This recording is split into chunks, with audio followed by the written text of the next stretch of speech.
then last time we chatted, you were telling us about this university collaboration.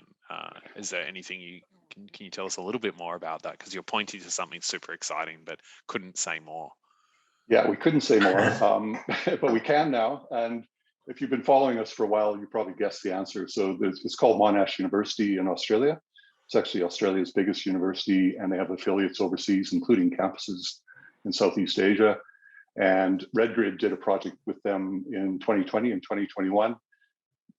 We then started to get into sort of intellectual property discussions, and we actually reached an agreement. So that is what ION, the protocol, has evolved into.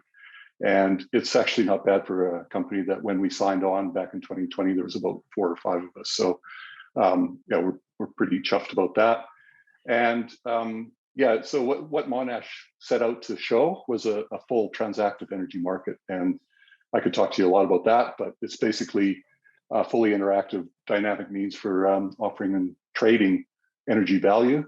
And Phil had this epiphany that it exactly maps to Holo and Holo Fuel.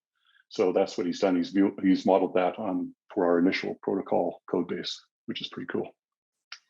I think the Monash stuff too, they really their project, the Net Zero initiative of their Clayton campus, is basically turning that entire campus into a microgrid, and they really align well with our with the agent-based approach, and they actually selected us probably primarily due to the Holochain, the agent-based architecture.